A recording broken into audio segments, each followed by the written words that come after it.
Okay guys, good morning சொல்ல முடியாது. Good morning சொல்லணும்னாக்கா இது பகல் இல்லை நைட்டுனால குட் மார்னிங் சொல்ல முடியாது. ஓகேவா? அதுக்காக குட் நைட்டு சொல்லி உங்களை தூங்க வைக்க இஷ்டம் இல்லை. அதாவது டுடே டாபிக் என்னன்னாக்கா டுடே டாபிக் என்னன்னாக்கா நீங்கள் டைட்டிலே பார்த்துருப்பீங்க என்ன டாபிக்கு, என்ன எதுக்காக நீங்கள் இதை வீடியோ பார்க்க வந்திருப்பீங்க உங்களுக்கு நல்லா தெரியும். அது ஓகே, இந்த வீடியோ பார்த்தா கிளியர் ஆகுமா ஆகாதா அப்படின்னு கேட்டிங்கன்னா கண்டிப்பாக கிளியர் ஆகும். அதுக்குரிய எல்லாமே நான் சொல்லி தரேன், ஒன்றும் பிரச்சனை இல்லை. ஓகேவா? ஓகே, இந்த டாபிக் என்னன்னாக்க ஐயோ நான் வந்து சொல்ல மாட்டேன். Okay, why 99% of the trader failure. அதாவது என்னன்னாக்கா 99% ட்ரேடர்ஸ் ஏன் ஃபெயில் ஆகி ட்ரேடிங்கை விட்டு வெளியே போகிறாங்க அப்படின்னு சொல்லி கேட்டிங்கனாக்கா அதுக்கு ரீசன்னு ஒன்று இருக்கும். ஏன் ரீசன்? அதாவது இன்னும் கொஞ்ச நாள் நம்ம இந்த மிஸ்டேக்கை பாயிண்ட் அவுட் பண்ணிட்டு அதை சொல்யூஷன் சால்வ் பண்ணலானாக்கா அந்த 99% நம்மளும் ஒரு ஆளாக இருப்போம். அதுலேருந்து எஸ்கேப் ஆகி எப்படி அந்த பேரண்ட்ஸோட 1% நம்ம இன்க்ளூட் ஆகுறது, நம்ம சக்ஸஸ்ஃபுல் ட்ரேடராக எப்படி ஆகுது அப்படின்னு சொல்லிட்டு அதை அதுக்காக கிரியேட் பண்ண வீடியோ தான் இந்த வீடியோ. இதில் ஒரு ஐடியா கிடச்சிருமா? நான் இதே மாதிரி நிறைய வீடியோ பார்த்துருக்கேனே, எனக்கு ஒரு இது கிடைக்கலையே, அது எல்லாரும் மாதிரி தான் நீங்கள் சொல்லியா? இல்லை, எல்லாரும் மாதிரி சொல்கிறேன்னா அது எனக்கு தெரியாது. பட் என்னன்னா என்னோட கருத்து, நான் ட்ரேடிங்கில் என்ன இது பண்ணியிருக்கேன், அதுலேருந்து என்ன அண்டர்ஸ்டாண்ட் பண்ணியிருக்கேன், என்ன கற்றுக்கிட்டேன், அதை தான் சொல்லணும். அதுக்காக நான் ப்ராஃபிட் பண்ணி ட்ரேடு இது பே அவுட் ஏதாச்சும் எடுத்திருக்கேன் கேட்டால் ஒரு வாட்டி பே அவுட் எடுத்திருக்கேன். அது ஓகே தான், அடுத்து ஃபெயிலியர் ஆகிருக்கேன். பட் அது ஓகே. அதாவது மிஸ்டேக் பண்ணுற ஃபெயிலியர்கிட்ட இருந்து தான் நீங்கள் கற்றுக்கணும். அதுக்காக டோட்டலாக ஃபெயிலியர்னு தான் சொல்லலை. ஓகேவா? உங்களுக்கு ஒரு ஐடியா கொடுக்குறேன். இந்த மாதிரி நான் அதை எதாக இருந்தாலும் அண்டர்ஸ்டாண்ட் பண்ண பார்ப்பேன். ஸோ அதில் இந்த நிறைய பேர்த்திட்ட ட்ரேடிங் சொல்லி கொடுத்துருக்கேன், இது பண்ணியிருக்கேன். அதில் சில பேர்த்திட்ட வந்து நான் நோட் பண்ண பாயிண்ட் என்ன, எதனால் அவங்களால ப்ராஃபிட் பண்ண முடியல அப்படின்னு சொல்லிட்டு பாயிண்ட் அவுட் பண்ணதில் சில ஒரு ஐடியா கிடச்சிருக்கு. ஓகே, இதனால தான் ட்ரேடர்ஸ் ஃபுல்லாக வெளியே போகிறாங்க அப்படின்னு சொல்லிட்டு. ஓகேவா? அடுத்து இன்னொன்று விஷயம் என்னன்னாக்கா, இன்ட்ரோவே இவ்வளோ பெருசாக இருக்க, வீடியோ பெருசாக இருக்குமா? இருக்க வாய்ப்பு இருக்குது அப்படின்னு சொல்ல முடியாது. ஏன்னாக்கா நீங்கள் இப்போ கொடுக்க போகிற ஒரு 15 நிமிஷமா 20 நிமிஷமா என்னால் சொல்ல முடியாது. அந்த நிமிஷம் தான் உங்களோட 20 வருஷம் நீங்கள் சேவ் பண்ண போகுது. ஏன்னா 20 வருஷம் சொல்ல முடியாது, ஒரு 2 வருஷம் 3 வருஷம் கஷ்டப்பட்டு ட்ரேடிங் கற்றுக்கிட்டவங்க பார்த்தீங்களா, அந்த இதை இதுதான் சேவ் பண்ணுமா கேட்டால் கண்டிப்பாக சேவ் பண்ண வாய்ப்பு இருக்குது. என்னை பொறுத்த வரைக்கும் ஒரு 10 ட்ரேடிங் 10 வியூவர்ஸ் பார்த்தீங்கன்னாக்க கண்டிப்பாக அதில் 8 பேருக்கு இது ரொம்ப யூஸ்ஃபுல்லாக இருக்கும். அது எதனால எடுத்து பண்ணாக்க அதான் 99% ஃபெயிலியர் ஆகிறோமா, அப்போ அந்த 99% தான் நம்ம இப்போ இருப்போம். உங்களுக்கே நல்லா தெரியும், நீங்களும் திங்க் பண்ணிப்பேன். அதுலேருந்து எப்படி எஸ்கேப் ஆகிற சொல்லி தான் இப்போ ஒரு இதுனா, அப்போ கண்டிப்பாக அது ஒரு யூஸ்ஃபுல்லான ஒரு டாப்பிக்காக தான் இருக்கும். கண்டிப்பாக யூஸ்ஃபுல்லாக இருக்கும். அதுக்கு நான் கேரண்டி. ஸோ 20 நிமிஷம் நீங்கள் கொடுக்குறதுனா இப்போயே சொல்ல 20 நிமிஷம் ஆகலாம், அதுக்கு மேலே ஆகலாம். அது உங்களோட இதுதான். ஏன்னா வீடியோ ரெக்கார்ட் பண்ணிட்டு இருக்கேன். ஓகேவா? நான் என்னென்ன மிஸ்டேக் பண்ணேன், அதுலேருந்து என்னென்ன கற்றுக்கிட்டேன் அப்படின்னு சொல்லிட்டு அதை பேஸ் பண்ணி தான் சொல்ல போகிறேன். அதனால் ஓகே, எனக்கு பார்க்கணும் டைமில் 20 நிமிஷம் என்னால் கொடுக்க முடியாதுன்னா ஒன்றும் பிரச்சனை. ஸ்டார்டிங்கே பாதியில் பார்த்து இந்த அரைக்குறை வேலையை வச்சுக்க கூடாது, அது செட் ஆகாது. அதுக்காக தான். ஓகேவா? ஓகே, டாபிக்குள்ளே போகலான்னாக்கா ஓகே, ஃபஸ்ட்டு எப்படி சக்ஸஸ்ஃபுல் ட்ரேடர் அது ஃபஸ்ட்டு என்னன்னாக்க நம்மளுக்கு எப்படி ஃபெயிலியர் ஆகுறான்னு தெரிஞ்சால் தான் எப்படி அதை சால்வ் பண்ணி எப்படி சக்ஸஸ்ஃபுல் ஆகலாம்னு சொல்லிட்டு சொல்ல முடியும். ஃபெயிலியர் அப்படின்னா என்னன்னாக்க ஃபஸ்ட்டு இது ஸ்டார்டர்ஸ் பார்ட் டைம் ட்ரேடர். இதில் என்ன ஃபஸ்ட்டு பாயிண்ட் என்னன்னாக்க, நீங்கள் ட்ரேடிங்கை கண்டிப்பாக எல்லாருமே பார்ட் டைம் ஸ்டார்டிங் பிகினரோ இல்லை மிட் ரேஞ்சில் இருக்கீங்களோ யாராக இருந்தாலும் சரி, என்னன்னாக்கா ஃபஸ்ட்டு எடுத்தோன்னா நீங்கள் ஒரு பார்ட் டைம் ட்ரேடராக தான் இருக்கும். ஃபுல் டைமை மட்டும் இறங்கிதான். ஏன்னாக்கா ஃபுல் டைமாக இறங்குறதுனால என்னென்ன பாசிட்டிவாக சொல்ல முடியுமான்னு கேட்டால் அது சொல்கிறதுக்கு பாயிண்ட் எனக்கு தெரியலை. பட் பார்ட் டைமாக இருந்து பண்ணும்போது எத்தனை பாசிட்டிவ் பாயிண்ட் இருக்குன்னு நான் சொல்கிறேன். எல்லாருமே லண்டனு நியூயார்க்குன்னு 2 செஷன் இருக்குது, அது நல்லாவே தெரியும். லண்டனில் உட்காந்தவங்க நியூயார்க்கில் உட்காரக்கூடாது, நியூயார்க்கில் உட்காந்தவங்க லண்டனில் உட்காரக்கூடாது. ரெண்டுலேயும் சேர்ந்து உட்காந்தவங்கன்னா என்னன்னாக்கா ஃபஸ்ட்டு விஷயம் எமோஷனல் அடியாகும். என்னப்பா எமோஷனல் அடியாகும்னாக்கா, காலையில் ஒரு 11 மணிலேருந்து சாயங்காலம் 3 மணி வரை உட்காந்துப்பேன், என்ட்ரி கிடைக்கல. அப்போ எப்படியாச்சும் என்ட்ரி எடுக்கணும்னு சொல்லிட்டு உங்கள் மைண்டு தோணும். அப்போ தோணும்போது என்ன ஆகும், நீங்கள் அன்வான்டாக போய் உள்ளே இறங்கி எஸ்எல் வாங்க வாய்ப்பு இருக்குது. எனக்கு நான் பண்ணியிருக்கேன். அதனால தான் ஒன்று லண்டனில் பண்ணுங்க இல்லை நியூயார்க்கில் பண்ணுங்க, ரெண்டுலேயும் பண்ணணும்னு ஆசைப்பட்டேனாக்க கண்டிப்பாக அடி வாங்குவீங்க. எமோஷனல் ஃபஸ்ட்டு பிகினருக்கு கண்டிப்பாக இம்பேக்ட் பண்ணும். என்னடா காலையிலேருந்து உட்காந்துருக்கோம், ஒரு ட்ரேடு கூட எடுக்கலன்னு சொல்லிட்டு நம்ம அடுத்து நம்ம கண்ணுக்கு தெரியதெல்லாம் பொண்ணா இருக்க மாதிரி கண்டிப்பாக கண்ணுக்கு தெரிய எல்லாமே பக்காவான ட்ரேடுன்னு சொல்லிட்டு இறங்குவீங்க, அடி வாங்குவீங்க. அடுத்து நீங்கள் அன்வான்டாக போட்டு ரொம்ப மைண்டை ஃபாலோ பண்ணிட்டு திரும்ப ஒரு என்ட்ரி எடுத்து அப்படி இப்படின்னு போயிட்டு தேவையில்லாமல் நீங்கள் அடி வாங்கிட்டு ரிசல்ட் வாங்கிட்டு இருப்பீங்க. ஒன்று லண்டனில் பண்ணுங்க, இல்லை நியூயார்க்கில் பண்ணுங்க. ஓகே, அடுத்த நெக்ஸ்ட் கேள்வி என்னவா இருக்கும்? ஓகே ப்ரோ, அப்போ லண்டனில் பண்ணலாமா நியூயார்க்கில் பண்ணலாமா அப்படின்னு கேட்டீங்கன்னாக்க என்னோட பெஸ்ட் அட்வைஸ் என்னன்னு சொல்லி கேட்டீங்கன்னாக்கா லண்டனில் பண்ணுங்க பிகினர். ஏன்னாக்கா நியூயார்க்கில் பண்ணக்கூடாதா அப்படின்னு கேட்டிங்கன்னா பண்ணலாம். கொஞ்சம் ஒரு இதுக்காக ஏன்னா லண்டனில் இல்லை ப்ரோ எனக்கு டைம் இருக்குது அப்படின்னாக்கா லண்டனில் பண்ணலாம், நியூயார்க். ஆனால் லண்டனுக்கும் நியூயார்க்கும் உள்ள வித்தியாசம் சொல்லுங்கள். லண்டனை பொறுத்தவரை ரொம்ப ஸ்பீடு மார்க்கெட்டாக இருக்கும். ஸ்பீடுனாக்கா ஹெவி மூமெண்டமாக இருக்கும், அந்த மாதிரி சொல்லுவாங்க. ஓகேவா? ஓகே, ஹெவி மூமெண்டம் இருக்குன்னா மார்க்கெட் பெரிய மூவ்மெண்ட்னா அவனுக்கு என்ன தேவை? லிக்விட்டி தேவை. அப்போ நம்மளே அவன் லிக்விட்டியாக மாற்றி விட்டு போகிறதுக்கு அதிக சான்சஸ் இருக்கும். ஸோ அதுக்காக அதில் பண்ணக்கூடாதுன்னு சொல்லலை, பண்ணுங்க. சப்போஸ் லண்டன்லேயே வாய்ப்பு இருக்குது, நியூயார்க்லேயே வாய்ப்பு இருக்குது, எது எடுக்கலாம்னு சொல்லி கேட்டீங்கன்னாக்கா என்னை பொறுத்த வரைக்கும் லண்டனில் எடுத்துட்டு நல்லா கற்றுக்கிட்டு அது ஏன்னா உங்களுக்கு ஸ்லோவாக தான் போவான். ஆனால் இந்த ட்ரேட் எடுத்துட்டேனாக்கா ஸ்லோவாக தான் டார்கெட் அடிப்பான். ஆனால் என்னன்னாக்கா ஒரு ஓகே என்ட்ரி எடுக்கிறது வந்து எல்லாமே நீ பொறுமையாக பண்ணி மூவ் பண்ணலாம். அதுக்காக சொல்லணும். நியூயார்க்கில் அப்படி இல்லை, ஷார்ட் டைம் தான், அதுக்குள்ளே ட்ரேட் எடுக்கணும் முடிக்கணும் அப்படின்னு சொல்லிட்டு ஒரு இதில் இருக்கும்போது நீங்கள் அவசரப்பட ஆரம்பிப்பீங்க. அதுக்காக என்னோட இது கண்டிப்பாக இப்படி தான் அப்படின்னா இல்லை, உங்களோட இஷ்டம் தான், அது உங்களோட இது. எனக்கு இப்போ நீங்கள் வேலைக்கு போனீங்கன்னாக்கா இப்போ அடுத்த டாபிக் வேலைக்கு போக சொல்லி தான் சொல்ல போகிறேன். என்னடா ட்ரேடிங்க்கு வந்துட்டு வேலைக்கு போய் சொல்லணும்னா ரியாலிட்டியாக தான் நான் சொல்லும்போது உங்களுக்கு புரியும். அதுக்காக ஓகேவா? இதை நோட்டில் எடுத்து எழுதி வச்சுக்கோங்க. அது எழுதி வச்சுக்கோங்க, அது உங்களோட இஷ்டம், கம்பல் பண்ணக்கூடாது. பட் எழுதி வச்சிங்கனாக்கா உங்களுக்கு ஒரு ஐடியா கிடைக்கும். அதுக்காக தான். ஓகேவா? அது இல்லை நியூயார்க்லேயே பண்ணலாம். நியூயார்க்கில் பண்ணும்போது கொஞ்சம் என்ட்ரி பிடிச்சிட்டிங்கனாக்கா கண்டிப்பாக சரசரன் டிபி அடித்து முடிச்சிடும். ஸோ அதனால் பிரச்சனையே இருக்காது, உங்களுக்கு ஒரு நல்ல இதாக இருக்கும். நெக்ஸ்ட்டு ஓகே, இப்போ தெரிஞ்சிச்சு பார்ட் டைமாக பண்ணணும், ஃபுல் டைமாக பண்ணக்கூடாது. அதில் ஒரு இம்பார்ட்டன்ட் சொல்லிட்டேன். எதுக்காக பார்ட் டைமாக பண்ணணும்? பார்ட் டைமாக பண்ணுறதுனால என்ன, நம்ம ரெண்டில் ஏதாச்சும் ஒரு செஷன் தான் பண்ண முடியும். ஸோ அதனால் என்னன்னாக்கா உங்களுக்கு ஓவர் ட்ரேட் பண்ணணும், ஐயோ எப்படியாச்சும் நீ காலையிலேருந்து உட்காந்துருக்குமே ஒரு ட்ரேடாச்சும் எடுக்கணும்னு சொல்லிட்டு அந்த மைண்ட் செட்டப் வராது. ஸோ அதனால தான் சொல்கிறேன் என்னன்னாக்கா ஒரு செஷனில் மட்டும் பண்ணுங்க அப்படின்னு சொல்லிட்டு சொல்கிறதுக்கு ஒரு காரணம்.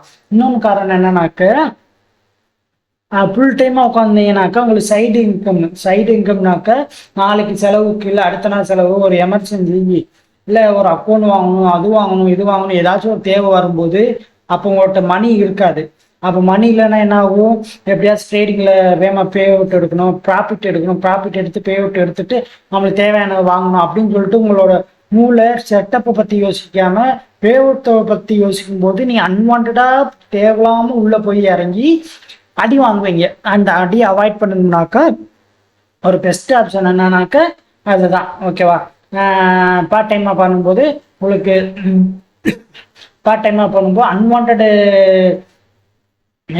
அன்வான்டு தேவையில்லாத தேவையில்லாத ப்ரெஷரையும் செட்டப்புக்குள்ளே கொண்டு வந்து நீங்கள் இன்க்ளூட் பண்ண மாட்டீங்க, ரியல் லைஃப்பையும் இதையும். ஸோ அதனால் ஒரு ப்ளஸ் பாயிண்டாக இருக்கும்.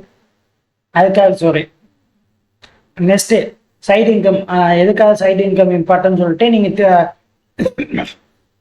ட்ரேடிங்கில் போட்டு ப்ரெஷர் பண்ண மாட்டீங்க. எனக்கு இன்றைக்கே ப்ராஃபிட் வேணும், நாளைக்கே ப்ராஃபிட் வேணும் அப்படின்னு சொல்லிட்டு ப்ரெஷர் பண்ணக்கூடாது. அப்போ தான் நீங்கள் ரூல்ஸை ஃபாலோ பண்ணுவீங்க, உங்களை ட்ரேடிங் சிஸ்டத்தை ஃபாலோ பண்ணுவீங்க. ஸோ அதுதான் ஃபஸ்ட்டு இது. இதை நீங்கள் இன்கம்காக ஒரு வேலைக்கு போயிட்டு இந்த பக்கம் ட்ரேடிங் பண்ணும்போது நீங்கள் ட்ரேடிங்கை ஒரு ப்ரொஃபஷ்னலாக பண்ணுவீங்க, ஒரு நீட்டாக ஓகே இதுதான் இப்படி தான் அவ்வளோதான் அப்படின்னு சொல்லிட்டு இது பண்ணுவீங்க. சப்போஸ் நீங்கள் ஃபுல் டைமாக பண்ணீங்கன்னாக்கா காலையிலேருந்து பார்ப்பீங்க, பொறுமையாக இருப்பீங்க, ஓகே ரூல்ஸை ஃபாலோ பண்ணும். பட் கொஞ்சம் நேரம் ஆயிடுச்சுன்னா என்னடா காலையிலேருந்து உட்காந்துருக்கோம் ஒரு என்ட்ரி கூட எடுக்கலன்னு சொல்லிட்டு பார்ப்போம். அப்போ மைண்டு நம்ம நினைக்க மாட்டோம், பட் மைண்டு நினைக்கும். அப்படி மைண்டு நினைக்கும் போது உள்ளே இறங்குவோம், எஸ்எல் வாங்குவோம், அந்த மாதிரி இதாகும். ஒரே ஒரு நிமிஷம் வெயிட். இல்லை மைக் எதில் கனெக்ட் பண்ணியிருக்குன்னு தெரியாமல் இருந்துச்சு, அதான் ஒரு வாட்டி செக்அப் பண்ணி ஓகே. இன்கம் பற்றி சொல்லியாச்சு. எதுக்காக இன்கம் இம்பார்ட்டன்ட்னு சொல்லிட்டு அதனால் ட்ரேடிங்கில் என்ன பார்த்தீங்கன்னாக்கா நீங்கள் ட்ரேடிங்கை ஒன்லி ரூல்ஸை ஃபாலோ பண்ணுவீங்க. இல்லைனாக்கா ரிஸ்க் எடுத்தால் தான் இதாக முடியாது, ரிஸ்க் ஆக முடியும்னு சொல்லிட்டு நீங்கள் அன்வான்டாக உள்ள இறங்கி அடி வாங்குவீங்க. அது தேவையில்லாத ஒரு ப்ரெஷரை கிரியேட் பண்ணும். அதுக்காக தான். அடுத்து இன்னொன்று விஷயம் என்னன்னாக்கா, அது அடுத்த பாயிண்ட்ல நீங்கள் பார்க்கும்போது அதோட நீடு என்னன்னு தெரியும். Okay, okay. Opto losing. Okay, அதாவது ஒரு ட்ரேட் அக்கௌண்ட் எடுத்துருக்கீங்களா? ஓகேவா, ஒரு பண்டிங் பிடிச்சி அக்கௌண்ட் நான் எடுத்திருக்கேனே வச்சுக்கோங்களேன். எடுத்துட்டு ட்ரேட் பண்ணுறீங்க, லாஸ் பண்ணிட்டேன். ஆனால் அந்த லாஸ் பண்ணும்போது நீங்கள் ஒரு இது கற்றுக்குவீங்க. ஓகே, இந்த மாதிரி பண்ணோம் அதனால லாஸ் ஆயிடுச்சு, இந்த மாதிரி பண்ணோம் அதனால லாஸ் ஆயிடுச்சு அப்படின்னு சொல்லி கற்றுக்குருவேன். ஆனால் அடுத்து என்ன நினைப்பேனாக்கா, இன்கம், இந்த மிஸ்டேக் நான் எனக்கு ரியல் லைஃப்பில் நான் பார்த்த மிஸ்டேக்கு, இன்கம் இல்லாதனால என்ன பண்ணணும்னாக்கா போட்டு நம்ம ரஷ் பண்ணிடுவோம். ரஷ் பண்ணி முடியுது. இன்கம் இல்லாதனால என்னன்னா அக்கௌண்ட் வாங்காமல் டெமோ அக்கௌண்ட்டில் பண்ண ஆரம்பிச்சு. டெமோ அக்கௌண்ட்டில் பண்ணால் செட்டப் பழக்கம் இல்லை, ஆனால் எமோஷ்னல் உள்ள லேர்ன் பண்ண முடியாது. ஸோ அதனால டெமோ அக்கௌண்ட்டில் இதாகும். இப்போ அக்கௌண்ட் லாஸ் ஆயிடுச்சு, அடுத்த அக்கௌண்ட் வாங்குறதுக்கு 2 மாதம் 1 மாதம் ஆக்காதீங்க. இன்னைக்கு அக்கௌண்ட் லாஸ் ஆச்சுனாக்கா இந்த வாரம் எனக்கு செவ்வாய்க்கிழமை ஆச்சுன்னா அடுத்த வாரம் வாங்குற மாதிரி, இந்த வாரம் லாஸ்னா அடுத்த வாரம் வாங்குற மாதிரி ஒரு இதில் இருக்கணும். எதுக்கு அந்த ஒரு வாரம் கேப்பு, ஒரு வாரம் அந்த நடுவில் 2-3 நாள் கேப்னாக்கா மிஸ்டேக்கை லேர்ன் பண்ணிக்கலாம், கொஞ்சம் எமோஷனலை கண்ட்ரோல் பண்ணிப்போம். அதுக்காக ஒன்று தான். அக்கௌண்ட் லாஸ் ஆயிடுச்சு, வாங்க காசு இல்லை, அடுத்த மாதம் ரெடி பண்ணி வாங்கிக்கிறோம், அடுத்து வாங்கிக்கிறோம் அப்படின்னு சொல்லிட்டு நீங்கள் போக போக போக அன்வான்டாக ப்ரெஷர், அன்வான்டாக நீங்கள் இந்த அன்வான்டாக நீங்கள் லேர்ன் பண்ணியிருப்பீங்க. அந்த மிஸ்டேக்லேருந்து, அந்த அக்கௌண்ட் லாஸ்லேருந்து லேர்ன் பண்ணியிருப்பீங்க. அந்த இது லேர்ன் பண்ணது கொஞ்சம் கேப் ஆயிரும். ஓகேவா, கேப் ஆகிட்டு அது உங்களுக்கு ஒரு அந்த திரும்ப ரொம்ப நாள் கழிச்சு போகும்போது அதை மறந்துடுவோம், அதை இன்க்ளூட் பண்ண மாட்டோம் அக்கௌண்ட்டில். நான் பண்ணியிருக்கேன், அதனால தான் சொல்கிறேன். ஓகேவா, நான் பிப்ரவரி மாதம் அக்கௌண்ட் லாஸ் பண்ணேன், 7ஆம் தேதி. இப்போதான் வாங்கியிருக்கேன் ரீசெண்டாக. அப்போ அவ்வளோனா வேஸ்ட்டாக தான் போயிருக்கு. என்ன வாங்கினாக்கா இன்னும் 2 அக்கௌண்ட் லாஸ் பண்ணி போய் இல்லைன்னு சொல்லலை. பட் லாஸ் பண்ணாதான் உங்களால் கற்றுக்க முடியும்னாக்கா அந்த இடத்துல கற்றுக்கிட்டு தான் ஆகணும். அந்த அக்கௌண்ட்டில் நான் லாஸ் பண்ணி கற்றுக்கிட்ட சில விஷயத்த எனக்கு என்ன எதனால அந்த அக்கௌண்ட் லாஸ் ஆச்சுன்னா கூட இந்த ஒரு ஞாபகம் இல்லை. அப்படி அந்த அளவுக்கு ரொம்ப டிஸ்டன்ட் ஆயிடுச்சு. அந்த மாதிரி யாரும் விடாதீங்க. விட்டேன்னா அதே மிஸ்டேக்கை திரும்ப பண்ணி அதே அக்கௌண்ட் காலியாகும். அதே மிஸ்டேக். அதனால அந்த இதை ஓவர் கம் பண்ணுங்க. அது ஒரு விஷயம். இன்னொன்று, அக்கௌண்ட் வாங்கும்போது பெரிய அக்கௌண்ட் வாங்காதீங்க, சின்ன அக்கௌண்ட் வாங்குங்க, ட்ரேட் பண்ணுங்க. உங்களோட செட்டப்பை ஃபாலோ பண்ணுறீங்களா, ரூல்ஸை ஃபாலோ பண்ணுறீங்களா, அப்போ ஓகே. அப்படி இல்லைனாக்கா லாஸ் ஆகும், அவ்வளோதான். இதே பெரிய அக்கௌண்ட்டாக இருந்துச்சுன்னா என்ன ஆகுனாக்கா, ஐயோ நம்ம 20,000 ரூபா போட்டுக்கோம், 30,000 ரூபா போட்டுக்கோன்னு சொல்லிட்டு உங்கள் மைண்டு போட்டு குழப்பிட்டு இருக்கும். அதனால இந்த இதை பண்ணுங்க, சின்ன அக்கௌண்ட் வாங்க பண்ணுங்க. ஓகே, ரூல்ஸை ஃபாலோ பண்ண ஆரம்பிச்சிட்டிங்கனாவே அடுத்து உங்களால் எவ்வளோ பெரிய அக்கௌண்ட்டாக இருந்தாலும் கவர் பண்ண முடியும். அதுக்காக சொல்கிறேன். ஓகேவா, நெக்ஸ்ட்டு கிரியேட் ஏ ட்ரேடிங் சிஸ்டம். ஓகே, இது என்னடா ட்ரேடிங் சிஸ்டம் கேட்டிங்கனாக்க, எல்லாரும் பண்ணுற ஒரு விஷயம் என்னன்னாக்க, அக்கௌண்ட் இது ட்ரேடிங் ஒரு செட்டப் எடுப்போம். இந்த செட்டப்புக்கு இந்த மாதிரி இருந்தாதான் சொல்லிட்டு நம்ம வைப்போம். கண்டிஷன்னா இருக்கும். கண்டிஷன் இல்லாமல் ஒரு செட்டப் இருக்கான்னு கேட்டால் இல்லை, ரூல்ஸ் இல்லாமல் ஒரு செட்டப் இருக்கான்னு கேட்டால் அப்போ அது செட்டப்பே இல்லை தான். ரியாலிட்டி படி அது செட்டப்பே இல்லை. ஸோ இதுலேருந்து என்ன தெரியுதுனாக்க, ஃபர்ஸ்ட் விஷயம் உங்களுக்கு என்ன வேணும்னாக்க ஒரு ப்ராப்பரான செட்டப் இருக்கும். அந்த செட்டப்புக்கு ரூல்ஸ் இருக்கணும். அந்த ரூல்ஸ் உங்களுக்கு தெரிஞ்சிருக்கணும். அதெல்லாம் நோட் பண்ணிட்டு ஒரு நோட்லேயோ இல்லாட்டி சிஸ்டத்தில் ஏதோ உங்களோட இதில் போட்டு சேவ் பண்ணி வைக்கணும். ஓகே, இந்த மாதிரி இருந்தால் தான் எடுப்பேன் அப்படின்னு சொல்லிட்டு இது பண்ணணும். சில பேர் இந்த ட்ரேடிங் சிஸ்டத்தையே கிரியேட் பண்ணியிருக்க மாட்டாங்க. சிஸ்டம்னாக்கா அந்த சிஸ்டம் தான், அதுதான் நான் எனக்கு தெரிஞ்சு. இப்போ அதே கிரியேட் பண்ணாமல் இருப்பாங்க. கிரியேட் பண்ணவங்க ஓகே, ஒரு ஆள் கிரியேட் பண்ணிட்டாங்கன்னு வச்சுக்கோங்களேன், ஆனால் அதை ஃபாலோ பண்ணாமல் இருப்பாங்க. அதில் அப்லோட் பண்ணுறது, இது பண்ணுறது, சோம்பேறித்தனப்படுறதுக்கு 2 நாள் பண்ணுவாங்க, 3 நாள் பண்ணுவாங்க, அடுத்து பண்ண மாட்டாங்க. இதே ஒழுங்காக பண்ணலாம், ட்ரேடிங்கை சத்தியமாக பண்ண முடியாது. ஃபஸ்ட்டு இந்த வீடியோ முடிஞ்சோன்னா உட்காந்து இந்த இதை பண்ணுங்க. ஓகேவா, இதை பண்ணாதான் உங்களுக்கு ஒரு பெஸ்ட்டான ஒரு ஐடியா, ஒரு இது கிடைக்கும். நீங்கள் ஒரு ப்ரோ ட்ரேடராக போகணுன்னாக்க இந்த மாதிரி இருந்தால் தான் ப்ரோ ட்ரேடர் ஆக முடியும். இது கம்பல்சரியாக இருக்கிறது கண்டிப்பாக கம்பல்சரி தான், இல்லைன்னு நான் சொல்லவே மாட்டேன். கண்டிப்பாக கம்பல்சரி. இது இல்லைன்னா நீங்கள் ட்ரேடிங்கில் ட்ராவல் பண்ணுறது ரொம்ப கஷ்டமாக இருக்கும். ஸோ அதுக்காக சொல்கிறேன்.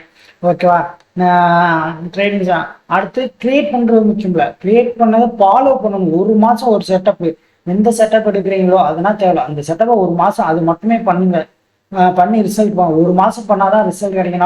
நடுவில் வேறு செட்டப்பை இம்ப்ளூவ் பண்ணிட்டு லாஸ் ஆகிட்டு அக்கௌண்ட் லாஸ் ஆனதுனால உங்களை அந்த செட்டப்பு மேலே ரஷ் பண்ணி அது அன்வான்ட். ஏன்னா இப்போ ரீசெண்டாக அந்த அடி வாங்கிட்டு இருக்கேன். என்னோட வீடியோ யூடியூப் சேனலில் அதை பார்த்தீங்கன்னா தெரியும்.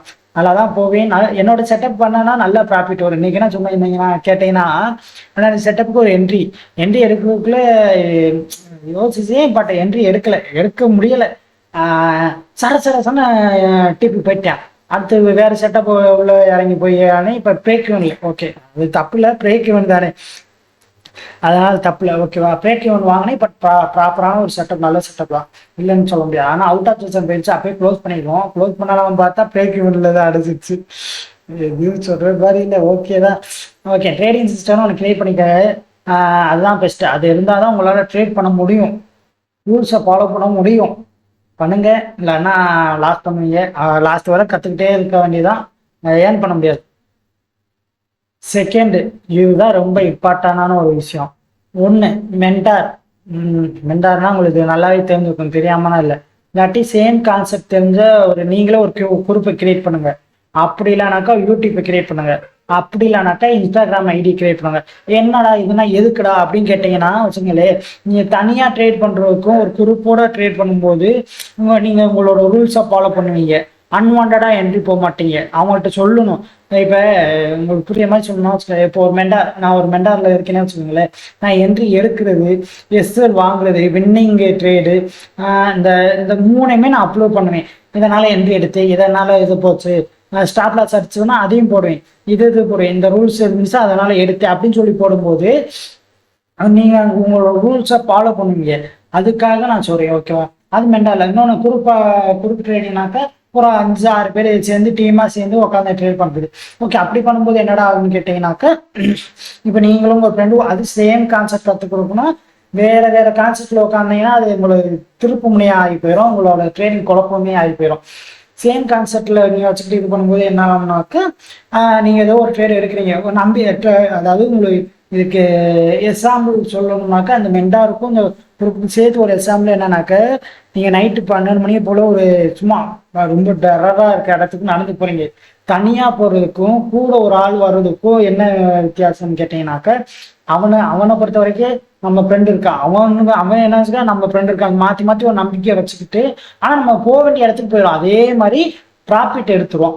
அதாவது ஓகே, நம்ம மிஸ்டேக், நம்ம தப்பு ஏதாச்சும் பண்ணோம்னா கண்டுபிடிச்சோம், அசிங்கமாக போயிடும் அப்படின்னு சொல்லிட்டு இது பண்ணுவோம். அதே மாதிரி இதை சொல்லிட்டு இது பண்ணுவோம். அதுதான் ஓகேவா. இதோட இன்னொன்று அதர் எக்ஸாம் என்னன்னாக்க, நீங்கள் சும்மா உங்களை ஒரு இடத்துல சேரில் உட்கார வச்சு இங்கே கண்டிப்பாக காலையில் 9 மணி டு சாயங்காலம் 5 மணி வரை உட்காந்து சொல்லி சொன்னாங்கனாக்கா முடியாது. அதே இது காலேஜில் ஒரு போயிட்டு உட்கார சொன்னால் உட்காந்து தான் ஆகணும். ஏன்னாக்கா அது ரூல்ஸு, கண்டிஷனு, ஒரு சிஸ்டம். காலேஜ்னால் இப்படி தான் இருக்கணும், 9 டு 3 மணி வரை உள்ளதான் இருக்கணும் அப்படின்னு சொல்லிட்டு ஒரு இது பண்ணும்போது அப்போ நீங்கள் பார்ப்போம். அதே தான் சொல்கிறேன், சிஸ்டத்தான் இந்த மாதிரி இருந்தால் தான் என்ட்ரி அப்படின்னு சொல்லிட்டு இது பண்ணிக்கோங்க. அது ஒரு பெஸ்ட்டான ஒரு ஐடியாவாக இருக்கும். அது என்னடா முன்னாடி சொல்ல வேண்டியதை இப்போ சொல்லணும், கொஞ்சம் மறந்துட்டு, அதுக்காக தான் ஓகேவா. Okay, YouTube channel. அது என்னப்பா யூடியூப் சேனல்? சும்மா நீங்களா ப்ரைவேட்டாக ஒரு யூடியூப் சேனல் கிரியேட் பண்ணி சேனல் மாதிரி போடுங்க, அப்லோட் பண்ணுங்க. இதனாலப்பா என்ட்ரி எடுத்தேன், இதனால என்ட்ரி எடுத்தேன், டார்கெட் போச்சு, எஸ்எல் போனேன், எஸ்எல் போக காரணம் ஐயோ டிசி, எஸ்எல் போக காரணம் இது, டிபி போக காரணம் இது அப்படின்னு சொல்லிட்டு நீங்களாவே இது பண்ணும்போது உங்களுக்கு ஒரு நல்ல ஒரு ஐடியா கிடைக்கும். அதுக்காக சொல்றீங்க ஓகேவா. இன்ஸ்டாகிராம்னாக்கா நீங்கள் என்ட்ரி எடுத்தது, எஸ்எல் வாங்கினது எல்லாத்தையும் தூக்கி இன்ஸ்டாவில் அப்லோட் பண்ணிடுங்க. ஸ்டோரி போடுங்க. மெயினாக ஸ்டோரி போடும்போது என்னன்னாக்கு டெய்லியுமே நீங்கள் அப்லோட் பண்ண போகிறீங்க. அப்போ உங்களுக்கு கொஞ்சம் கரெக்டாக ஒரு ரூல்ஸை ஃபாலோ பண்ணுவீங்க. இந்த மாதிரி இருந்தாதாப்பா என்ட்ரி. அடுத்து நீங்கள் இந்த யூடியூப்ல, இன்ஸ்டாகிராம் இந்த இதெல்லாம் பண்ணும்போது என்னன்னாக்கா, உங்களோட மைண்ட் எப்படி இருக்கும், ஒன்லி வின் ட்ரேடு மட்டும் எடுப்போம், எஸ்எல் வாங்கக்கூடாது, ஏன்னா 4 பேர் 5 பேர் பார்ப்பாங்க, அசிங்கமாக போயிடும் அப்படின்னு சொல்லிட்டு உங்கள் ரூல்ஸ்க்கு இன்க்ளூட் ஆகிறத வின் ட்ரேடு நல்லா அழுத்திக்கிறேன், வின் ட்ரேடு மட்டும் தான் எடுப்பீங்க. அப்போ நீங்கள் அன்வான்ட் எஸ்எல் இப்போ சப்போஸ் யாருமே பார்க்க மாட்டாங்க, இது பண்ண மாட்டாங்க, நீங்கள் வாட்ட போவீங்க, டப்பு உங்களோட வேலையை பார்த்துட்டு டப்பு முடிச்சுட்டு எஸ்எல் வாங்கிட்டு நம்ம வாட்டை மூடி வச்சுட்டு கோவத்துக்கிட்டா ஏண்டா சார் அப்படின்னு சொல்லிட்டு போயிடுறீங்க. அதுக்காக தான் நான் என்ன சொல்றேன்னாக்க, நீங்கள் இந்த மாதிரி பண்ணும்போது உங்களுக்கு ஒரு ஐடியா நல்லா பக்காவாக கிடைக்கும். அதுக்காக சொல்றேன் ஓகேவா. இது ஒரு கண்டிப்பாக ஃபாலோ பண்ண வேண்டிய விஷயம். அது ஃபாலோ பண்ணீங்கன்னாக்க ஐயோ பரவாயில்ல, 10 நிமிஷம் தான் போயிட்டு இருக்கானா, ஐயோ ஆல்ரெடி 10 நிமிஷம், சூப்பர்ல. இதை ஃபாலோ பண்ணுங்க, உங்களுக்கு ஒரு பக்காவான ஒரு ஐடியா கிடைக்கும். அதுக்காக சொல்றேன், இந்த வீடியோ பார்த்துருந்தா உங்களுக்கு தெரிஞ்சுக்கும் எதனால லாஸ் பண்றோம் இதுக்காக அப்படின்னு சொல்லிட்டு. ஐயோ ஓகே. முடிஞ்சிருச்சு. ஆனால் நான் இந்த எதிர்பார்த்த ஒரு இம்பார்ட்டன்ட் லைனை காணோம். சூப்பர்ல. சரி, ஓகே. அது என்னன்னு சொல்லுவேன், ஓகேவா? அது என்னன்னாக்கா இதுதான் ரொம்ப இம்பார்ட்டண்டான ஒரு விஷயம். நீங்கள் நல்லா ட்ரேடிங்கில் நோட் பண்ணி பார்த்தீங்கன்னாக்க செட்டில் ஆனவன் 99% ஃபெயிலியர் ஆகிட்டா. அதில் 99% யாருன்னு கேட்டீங்கன்னாக்க ட்ரேடிங்கில் வந்து ப்ராஃபிட் பண்ணி செட்டில் ஆகலாம்னு சொல்லிட்டு வரோம். அந்த 1% யாருன்னு கேட்டிங்கனாக்க ஓகே செட்டில் ஆகிட்டு அடுத்து ப்ராஃபிட் வரும். இதுக்கும் அதுக்கும் என்ன வித்தியாசம் கேட்டிங்கன்னா, அதுக்காக தான் நான் சொன்னேன் பார்ட் டைம் வேலைக்கு பார்ட் டைமாக பண்ணுங்க, ஒர்க்கு போங்க. அப்படி பண்ணும்போது நீங்கள் ஒர்க்கு போயிட்டு இது பண்ணும்போது நீங்கள் இதை ரஷ் பண்ண மாட்டீங்க, போட்டு இது பண்ண மாட்டீங்க, பயப்பட தேவையில்லை. அப்படி பண்ணும்போது பட் இப்படி பண்ணும்போது நீங்கள் இது பண்ண சில பேர் என்ன பண்ணுவாங்க, ஸ்டார்டிங் ஃபுல் டைமாக உட்காந்துட்டு ரொம்ப அடிவாங்க. இந்த லைனில் அண்டர்ஸ்டாண்ட் பண்ணிடுவாங்க, பேக்கப்புக்கு சைடு இன்கம் இல்லாமல் நம்மளால ட்ரேட் பண்ண முடியாது அப்படின்னு சொல்லி புரிஞ்சவங்க கண்டிப்பாக ப்ராஃபிட் ட்ரேட் பண்ணுற எல்லாருமே என்ன பண்ணியிருப்பாங்க, கண்டிப்பாக ஒரு வேலைக்கு போயிருப்பாங்க. ஓகேவா? ஒரே நிமிஷம் ஃபுல் ஸ்க்ரீன் வச்சு அப்படிதான். கண்டிப்பாக என்ன பண்ணியிருப்பாங்கன்னா வேலைக்கு போயிருப்பாங்க. வேலைக்கு போயிட்டு அடுத்து பேக்கப் மணி ரெடி பண்ணிட்டு பேக்கப்புல சைடு இன்கம் வச்சுக்கிட்டு ட்ரேட் பண்ணுவாங்க. பண்ணி நல்ல ப்ராஃபிட் எடுத்து நல்ல இன்கம் சேர்த்துட்டு அடுத்து தான் ஃபுல் டைமாக உட்காந்துருப்பாங்க. தவிர யாரும் ஸ்டார்டிங் எடுத்தா ஃபுல் டைம் உட்காந்து ப்ராஃபிட் பண்ணி ட்ரேடர் யாரும் எனக்கு தெரியாது. உங்களுக்கு தெரிஞ்சால் சொல்லுங்கள். கண்டிப்பாக அப்படின்னா இல்லை, இருக்கலாம். பட் பேக்கப்புக்கு இன்கம் இருக்கணும். இல்லாமல் ட்ரேட் பண்ணாதீங்க, பண்ணி அந்த மிஸ்டேக் பண்ணாதீங்க. அடுத்த விஷயம் என்னன்னாக்க எக்காலத்தையும் கொண்டு லோனு இஎம்ஐ மட்டும் எடுத்துடாதீங்க. எடுத்து என்னன்னாக்கா ஓகே இஎம்ஐ எடுத்துருவோம், லோன் எடுத்துருவோம், எப்படி ப்ராஃபிட் பண்ண போகிறோம், அப்புறம் என்ன அப்படின்னு சொல்லிட்டு அந்த விஷயம் பண்ணிடாதீங்க. அதுதான் இருக்குதே பெரிய முட்டாள்தனம். ஓகேவா? அந்த விஷயம் பண்ணிடாதீங்க. சொல்லிட்டு கேட்குறதும் கேட்காததும் உங்களின் விருப்பம். நான் அப்படி பண்ணிடாதீங்க, அடி வாங்காதீங்க, அதான் சொல்லிவிட்டேன். வேற என்னன்னு கேட்டீங்கன்னாக்கா வேற அவ்வளோதான். ட்ரேட் பண்ணுங்க. அடுத்து நெக்ஸ்ட் வீடியோவை பார்க்கலாம். எல்லாரும் சொல்கிற மாதிரி தான் நான் சொல்லணும், வேறு வழி இல்லை. சப்ஸ்கிரைப் பண்ணுங்க, லைக் பண்ணுங்க, ஷேர் பண்ணுங்க. ஏன்னாக்கா வியூவர்ஸ்லாம் போய் பார்த்தேன், வெறும் 12 வியூவர்ஸ் தான் இருக்கு. பட் பரவாயில்ல, ட்ரை பண்ணிக்கிட்டே இருப்போம். கிடைக்குதோ கிடைக்கல ட்ரை பண்ண வேண்டியதானே நம்மளோட இது. ஓகே ஃப்ரெண்ட்ஸ், பாய்.